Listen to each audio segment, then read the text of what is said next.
Halo pemirsa, kita berjumpa di segmen Sido News 5, ruang bincang yang bukan sekedar menyampaikan berita, tapi juga mengajak kita semua berpikir lebih dalam tentang apa yang sedang terjadi di negeri ini.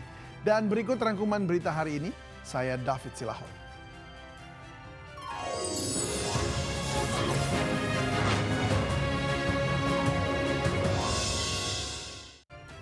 Pemirsa, pemerintah memutuskan membebaskan tarif bea masuk impor LPG dan bahan baku plastik menjadi 0%.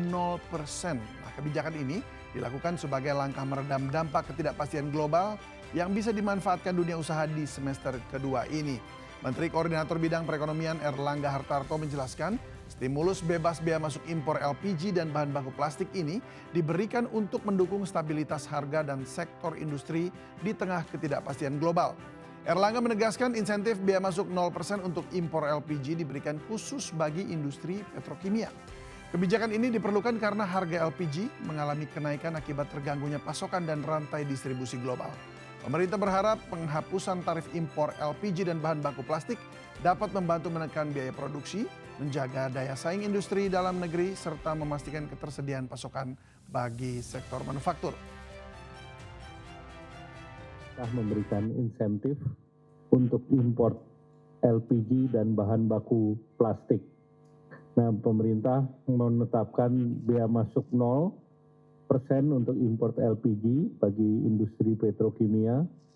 Dengan ini diharapkan bisa meningkatkan nilai manfaat bagi sektor ekonomi sebesar 2,25 triliun berupa pengurangan kos bagi industri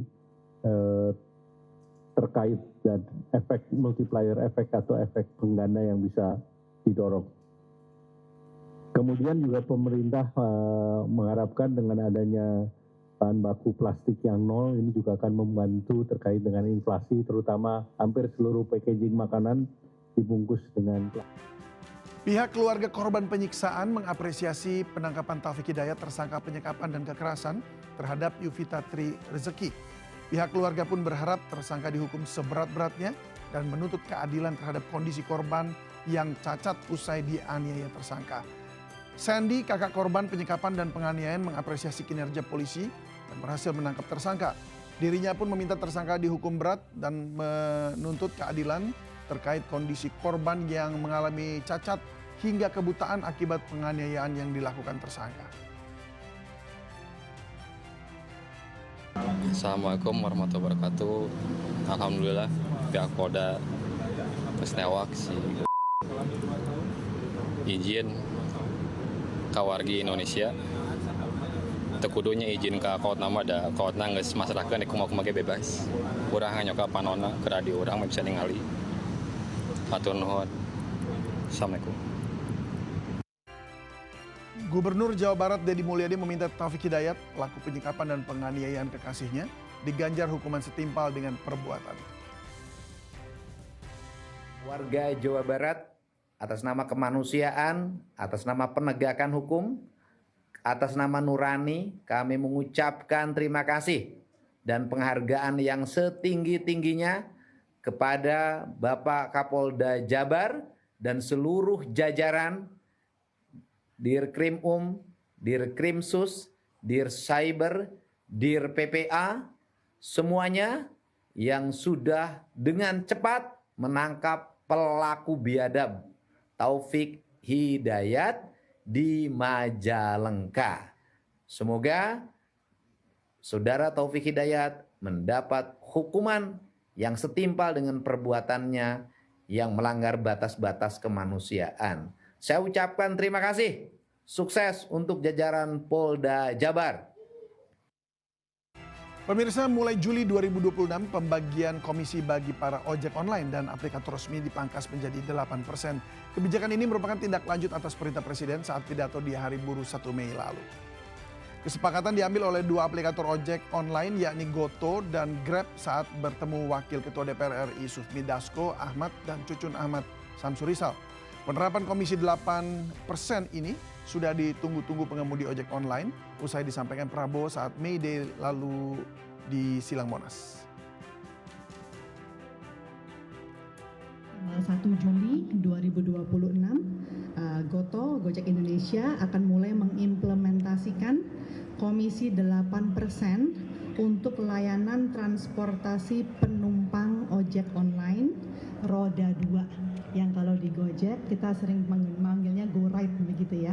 Jadi ini akan efektif sekali lagi tanggal 1 Juli tahun ini, minggu depan 8% potongan komisi ini. Ingin menyampaikan bahwa Grab Indonesia akan mulai mengimplementasikan komisi 8% untuk layanan transportasi penumpang ojek online roda 2, kalau di Grab namanya Grab Bike, dan implementasi ini akan efektif dimulai tanggal 1 Juli 2026.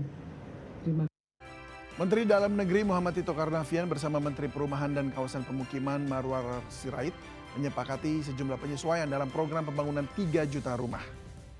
Salah satu perubahan yang dilakukan peningkatan batas maksimum pendapatan masyarakat berpenghasilan rendah atau MBR bagi masyarakat yang belum menikah dari semula 7 juta rupiah menjadi 8,5 juta rupiah per bulan. Menurut Tito, perubahan definisi MBR dilakukan agar lebih banyak masyarakat memenuhi syarat untuk peroleh akses pembiayaan dan program perumahan pemerintah. Dan angkanya juga, definisi rupiahnya juga dinaikkan. Seperti di layar, seperti misalnya zona 1 dari tadinya 7 juta yang belum menikah menjadi 8,5 juta, yang sudah menikah 8 juta menjadi 10 juta. Di zona 4 khusus Jakarta, Bogor, Depok, Tangerang, Bekasi, karena memang tanahnya sulit dan mahal, maka definisi MBR-nya dari 12 untuk yang belum menikah 12 juta. Yang sudah menikah 14 juta. Itu masyarakat berpenghasilan rendah. Sehingga pembangunan rumahnya BPHTB-nya 0% dan PBG, persetujuan bangun gedungnya, itu menjadi 0% juga. Baik untuk orang yang membangun maupun developer, pengembang yang membangun untuk MBR. Ya, itulah tadi 5 berita yang kami rangkum untuk Anda hari ini. Di balik setiap kebijakan tentu ada konsekuensi, dan di balik setiap headline ada harapan publik yang tidak boleh diabaikan. Dan kalau hari ini kita belajar satu hal, itu adalah kekuasaan bisa dibongkar, kebijakan bisa ditantang, dan suara publik kalau cukup lantang bisa mengubah arah. Saya David Silahoy, sampai jumpa.